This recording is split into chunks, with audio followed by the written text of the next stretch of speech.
ध्याना सोनी जी, राधे राधे महाराज जी। महाराज जी कोटि कोटि प्रणाम। महाराज जी गीता जी में कहा है कि कर्म करो पर फल की चिंता ना करो, परंतु महाराज जी हम विद्यार्थी काल में हमारा लक्ष्य अच्छे मार्क्स लाना है ऐसा रहता है, तो फल के बिना कैसे हम कर्म। वो बड़ी ऊंची बात है। तो अभी तुम जैसा भाव कर रहे हो ऐसा ही करो। किसका प्रश्न है? ऐसा ही करो कि मैं अच्छी पढ़ाई पढ़ूं और मैं अच्छे नंबर लाऊं, मैं ग्रेजुएट बनूं, ऐसी भावना करो।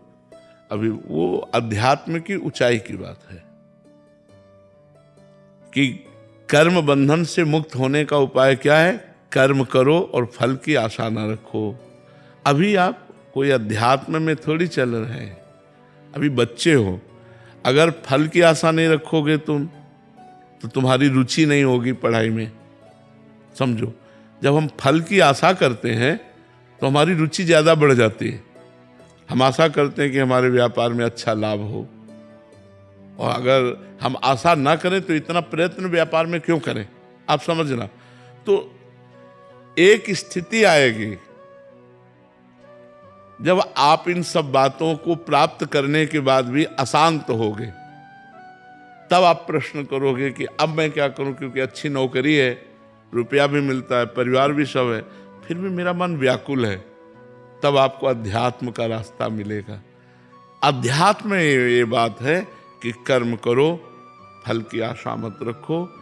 सुख दुखे समय कृत्वा लाभा लाभो जया जयो। आपने कर्म किया, परिणाम में सुख मिला या दुख मिला, लाभ मिली या हानि मिली, जय हुई या पराजय हुई, इसकी चिंता मत करो। ये एक बहुत अच्छे साधक की बात है। अब कोई खिलाड़ी से कह दे कि तुम विजय की आशा मत करो, तो भाई वो विजय की आशा से ही खेल उत्साहपूर्वक खेल पाएगा। बात समझना हमारी। एक किसान से कहो कि वो पहले ही आशा करता है कि मैं फसल बोऊंगा तो इसमें 1 मन गेहूं लगेगा बीज में, तो 40 मन बाद में होगा। वो आशा करके पसीना चुआता है, मेहनत करता है। तो ये जो प्रारंभिक कर्म है, ये आशा से ही पूर्ण होने की भावना हमारे अंदर कर्म में प्रवृत्त करती है। कोई भी बिना आशा के कर्म कहाँ करता है? संसार में आशा तो हो जाती है ना, मैं ये करूंगा तो लगभग इतनी प्रॉफिट हो जाएगी। उसके फल की आशा करके ही वो कर्म में प्रवृत्त होता है। अब वो जब कर्म का फल दुख आया तो विचलित हो जाता है। हर बार थोड़ी कि आप विजयी ही होते रहोगे, कभी कभी पराजय भी आती है। तो भगवान इसलिए कह रहे हैं कि तुम समान भाव बना रहे तुम्हारा, तुम दुख सुख से लिप्त ना हो, इसलिए तुम फल की आशा मत करो। पर वो ऊंची बात है। अभी बच्चे हो तुम, खूब अच्छी आशा करो कि मैं ग्रेजुएट हूं, मैं अच्छे नंबर से पास हूं, मैं अमुक डिग्री प्राप्त करके अमुक नौकरी करूं। आशा रखो, जिससे तुम्हारे प्रयत्न में उत्साह रहेगा, तुम्हें कर्म करने में उत्साह रहेगा। वो तो योग है। अभी तो आप संसार के बच्चे हो, नाम जप करते रहो और खूब अच्छी पढ़ाई। हर व्यक्ति चाहता है, जैसे भजन करने वाला, मैं अच्छा भजन करूं, भगवान का अच्छा भक्त बन जाऊं, भगवान के चरणों का मुझे प्रेम प्राप्त हो, ऐसी आशा तो करता है ना। लेकिन भजन का जब एक फल उत्पन्न होगा हृदय में, तो सब आशाएं शांत हो जाती हैं। मिले भगवान न मिले, दुख मिले सुख मिले, गति हो दुर्गति हो, इन सब बातों से मन हटकर शांत भजन में भगवदाकार हो जाता है। वो स्थितियां हैं। अभी तुम ऐसा जैसा भाव है वैसे चलो और नाम जप करते रहो। राधा राधा जो तुम्हें प्रवीण बनाएगा, तुम्हारी बुद्धि को शुद्ध करेगा, लौकिक पारलौकिक सुख प्रदान करने में समर्थ है राधा नाम, इसलिए राधा राधा जपते रहो। सुमित कुमार जी गया से, राधे राधे महाराज जी। महाराज जी कोई साधक है, प्रभु जी उसको नाम जप अच्छा लगता है, वो कभी कभी ऐसा महसूस करता है कि नाम जप करते हुए कि वो 2-4 सेकंड के लिए वो आनंद मिला, उसका वर्णन नहीं कर सकता, लेकिन वो आनंद ज्यादा देरी तक टिकता नहीं, फिर 15-20 दिन बाद फिर से आता है, बट ये निरंतर बना रहे, ऐसे साधक क्या करे? वही साधना करते रहो। जो नाम जप किया जा रहा है, जो साधन किया जा रहा है, उसी को करते रहो। जब रजोगुण तमोगुण पर विजय प्राप्त हो जाएगी तो विक्षेप खत्म हो जाएगा। अभी रजोगुण तमोगुण आता है तो कभी आनंद की यदकिंचित अनुभूति होती है, फिर वो ढक जाता है। तो रजोगुण तमोगुण जब पूर्ण रूप से नष्ट हो जाएगा, तब हृदय सत्व से भर जाएगा, तो फिर वो ज्यादा टिकने लगेगा। अगर एक रस स्थिति रहे तो फिर वो भगवान के स्वरूप में लय हो गया है, वो भगवान में तन्मय हो गया है। जो रहे सदा ज्ञान एक रस, तो ईश्वर जीव भेद कहो कस। फिर वो जीवत तो नहीं रह जाता, वो भगवत स्वरूप हो जाता है, जो निरंतर भगवदानंद में रहता है। ये तो भगवान की बड़ी कृपा है कि यत्किंचित थोड़ा आनंद का अनुभव होने लगा। इसका मतलब पाप नष्ट हो रहे हैं, हृदय पवित्र हो रहा है। पर अभी वो प्रेम रस या वो आनंद नहीं है। छिनाई घटे छिन बढ़े, सो तो प्रेम न हो। अभी ये प्रेम आनंद नहीं है। छिन में घटे छिन में बढ़े, वो प्रेम नहीं होता। एक रस वर्धमान, प्रतिक्षण वर्धमान, बढ़ता रहे आनंद, वो भगवद आनंद होता है। अभी नाम जप करते रहो, अभी तो सात्विक आनंद ये है, सत्वगुण जनित आनंद है। अभी ये भगवद आनंद नहीं है। भगवद आनंद आएगा तो फिर हृदय भर जाएगा, छा जाएगा हृदय में, कभी अंतर नहीं पड़ेगा। समझ पा रहे हो? जी महाराज जी। हाँ, जितना नाम जप करोगे, पवित्र आचरण रखोगे, मतलब रजोगुण भोग, तमोगुण निद्रा आलस प्रमाद क्रोध आदि, इन पर शासन करोगे, इनसे बचोगे, उतने भगवदानंद बढ़ेगा। अगर इन सब बातों में कमजोर पड़ते जाओगे तो जो प्रकट होता है वो भी अंतर ध्यान हो जाएगा, क्योंकि अभी ये भगवदानंद नहीं है, अभी ये सत्वगुण जनित आनंद है। जब भगवदानंद आएगा तो फिर फर्क नहीं पड़ता किसी भी परिस्थिति में, वो अविनाशी आनंदमय होता है। जब एक बार नशा चढ़ गया फिर उतरता नहीं भगवदानंद का। तो अभी चलते रहो भगवान के मार्ग में। अंकित जी बठिंडा पंजाब से। राधे राधे। राधे राधे महाराज जी। महाराज जी, पहले बहुत विषय भोगों में थे, गंदे आचरण किए, किंतु अब 1 साल से श्री जी की कृपा से आपका सत्संग और नाम जप करने से ये सब निरंतरण हुए हैं महाराज जी।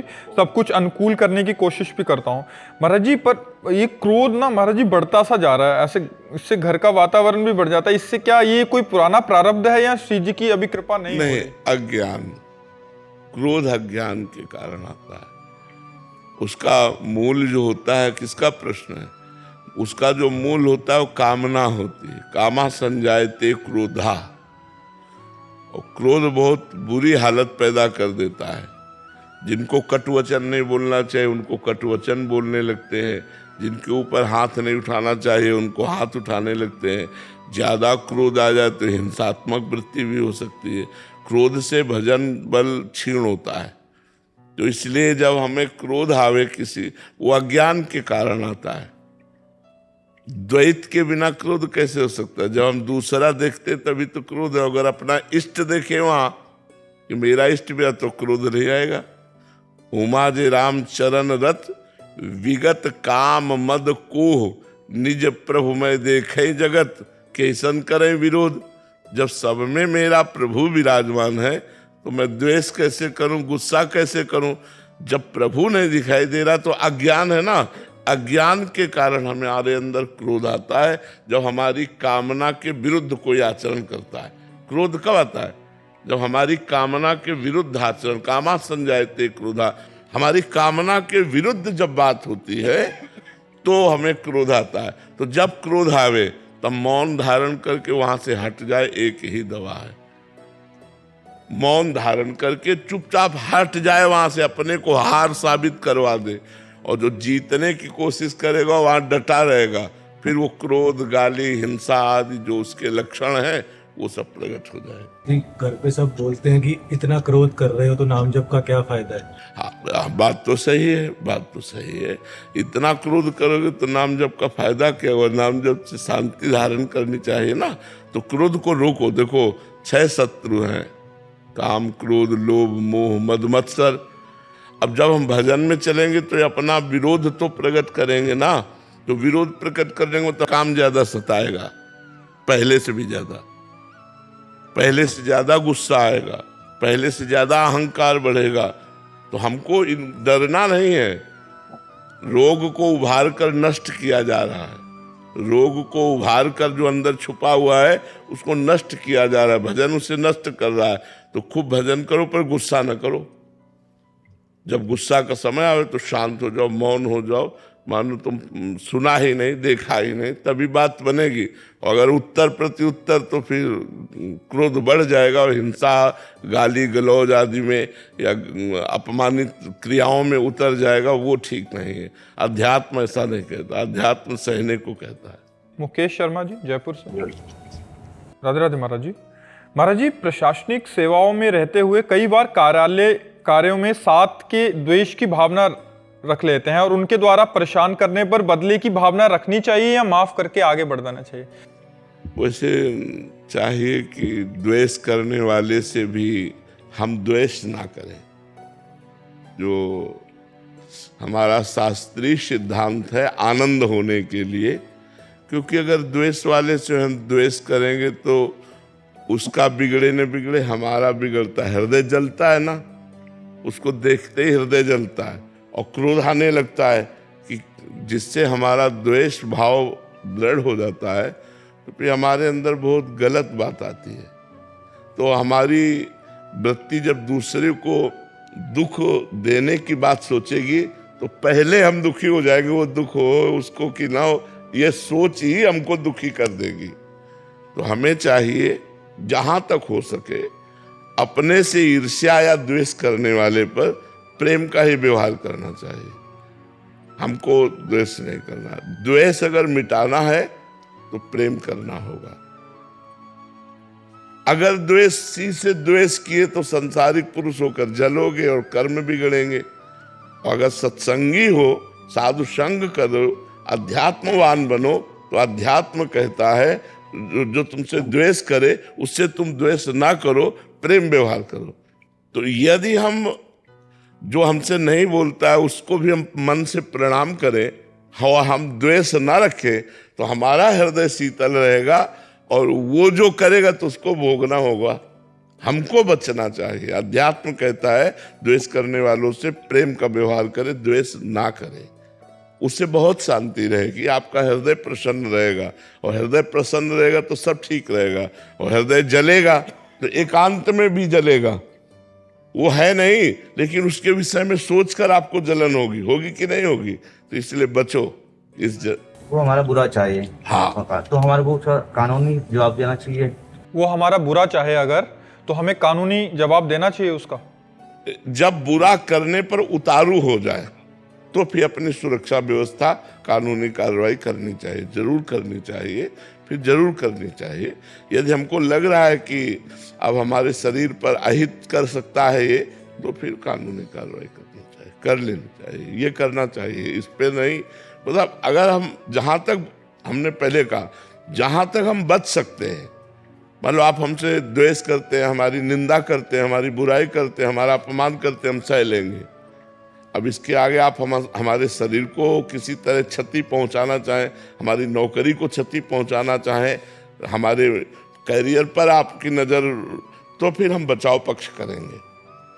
तो जो कानूनी कार्रवाई है वो बचाव पक्ष है, अपना बचाव पक्ष है, उस पर करना। मान लो जैसे कोई हमें मार रहा है तो हम ऐसे थोड़ी खड़े रहेंगे, हम बचाव पक्ष में।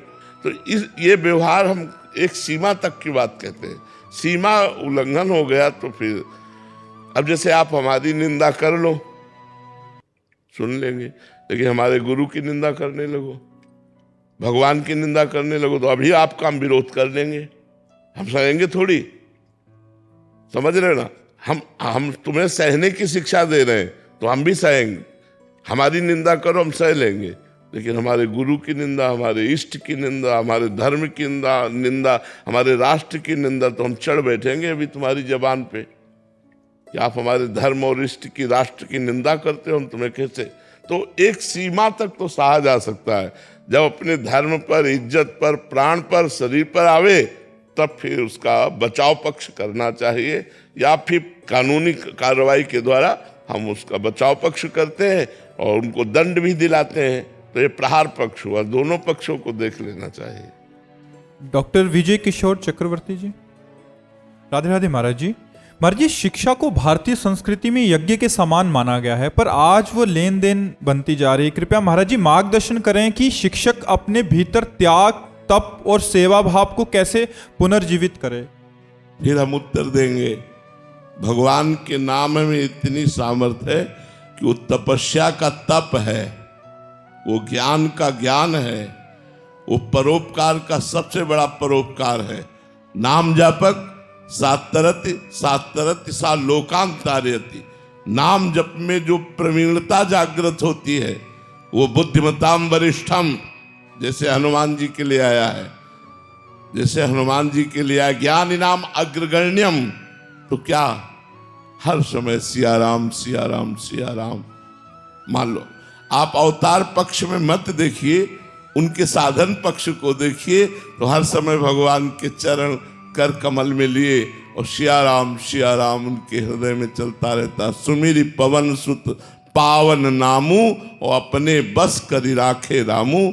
यदि आज हमारे समाज में ये बहुत बड़ा दोष उत्पन्न हो रहा है कि हम सब स्वार्थी होते जा रहे हैं, इतने स्वार्थी, इतने कर्कश हृदय के होते जा रहे हैं कि एक आदमी एक्सीडेंट हुआ पड़ा है, हम कार का शीशा करके उसका वीडियो बना सकते हैं, लेकिन उसको कार में रखकर अस्पताल ले जाने में हमारी भावना, ये जो स्वार्थ बुद्धि है ये कैसे नष्ट हो। अगर शिक्षा भी है वो केवल अर्थ के लिए है? नहीं, शिक्षा केवल अर्थ के लिए नहीं है, जीवन को पवित्र आचरणों से भर देने के लिए शिक्षा है। आज की जो आधुनिक शिक्षा है, व्यसन बढ़ रहा है, व्यभिचार बढ़ रहा है, उद्दंडता बढ़ रही है। जहां विद्या विनयम ददाति वहां विद्यार्थी अभिनय हो रहा है, अपने टीचर की ही अवहेलना कर रहा है। तो ये जो हमारा वातावरण बिगड़ता चला जा रहा है, इसमें अध्यात्म की कमी। आज कोई शास्त्रों का स्वाध्याय नहीं करना चाहता कि शास्त्रों में क्या लिखा हुआ है। अच्छा, वो नहीं समझ में आता, जो शास्त्रवेत्ता संत जन हैं वो उपदेश कर रहे हैं, उसको ध्यान से सुनो तो आपके अंदर भावना पवित्र जागृत हो। तो हम ये सबसे प्रार्थना करते हैं, सब ज्ञानों का ज्ञान, सब तपों का तप, सब व्रतों का व्रत, सब तीर्थों का तीर्थ नाम है। नाम तीर्थी कुर्वन्ति तीर्थानि, इसलिए नाम जप करो। वो शिक्षक बड़ा महान शिक्षक बन जाएगा जो भगवान का नाम जप करता है, उसके अंदर सुंदर विवेक जागृत हो जाएगा। वो विद्यार्थी महान विद्यार्थी बन जाएगा जो भगवान का नाम जप करेगा। विश्वास कर लो, नाम जप में परम मंगल, परम कृपा छुपी हुई है। नाम जप के प्रभाव से एक अज्ञानी परम ज्ञानी होकर प्रवक्ता बन सकता है, नाम जप के प्रभाव से भगवान को अधीन कर सकता है। तो और कौन सी बात रह गई। कहाँ कोई कितना भी नीच हो, अगर वो नाम का आश्रय ले ले तो क्या कहना है। अहोबत स्वपचतो गरीयान यज्ञे वर्तते नाम तुभ्यम। वो स्वपच चांडाल भी सर्वश्रेष्ठ और जगत पूजनीय हो जाता है जिसकी जिह्वा में भगवान का नाम विराजमान हो। इसलिए हम सबसे प्रार्थना करते हैं, राधा राधा राधा एक काउंटर ले लो, 10,000 नाम, 20,000 नाम, 30,000 नाम, ऐसे संख्या में नाम कमाओ और फिर देखो आपका हृदय शांत होता है कि नहीं, आप खुश होते हो कि नहीं, आपके अंदर पॉजिटिव विचारों की बाढ़ आ जाएगी, आप आनंद से झूम पड़ोगे। नाम जप करके, बिना नाम के कोई उपाय नहीं है, कलिकाल में कोई उपाय नहीं, नाम जप। रश्मि राजपूत जी औरैया। राधे राधे महाराज जी। महाराज जी, मैंने आपके श्रीमुख से एक सत्संग में ये सुना था कि साधक को किसी से पैर नहीं छुआने चाहिए, पुण्य नष्ट हो जाते हैं। गुरुदेव, मैं एक शिक्षिका हूँ, जैसे कि मैं विद्यालय जाती हूँ, सभी बच्चे आकर पैर छू लेते हैं। मेरा मना करने के बाद भी कि मैं बोलती हूँ राधे राधे बोलो, बस यही प्रभु की इच्छा है। बट महाराज जी, ऐसी स्थिति में जब वो पैर छू लेते हैं तो मेरा पुण्य नष्ट होगा? नहीं, नेत्रों से तुम उन्हें प्रणाम कर लो। जैसे कोई आके बच्चा पैर छूता है तो तुरंत, हे भगवान आप इस रूप में हो। अच्छा, राधे राधे, ठीक है। ऊपर से हम भले सांसारिक व्यवहार करें, लेकिन अंदर से हमें भागवतिक रहना चाहिए कि इन सब बच्चों के रूप में भगवान ही है, हमें सेवा दी है पढ़ाने की, मेरे भगवान ही है, ऐसी भावना रखनी चाहिए। जैसे कोई आके पैर छू लेता है या साष्टांग दंडवत करता है या नमस्कार करता है, तो अपने लोग पहले उसे नमस्कार कर लेते हैं। आप आ ही रहे हो, हम पहले मानसिक नमस्कार कर लिया, अब आपका जो मन है चाहे साष्टांग करो चाहे पंचांग करो, कोई तो जैसे बच्चा आ रहा है तो पहले आप मानसिक प्रणाम करो कि इसमें भगवान विराजमान है, तो आपका पुण्य नष्ट नहीं होगा।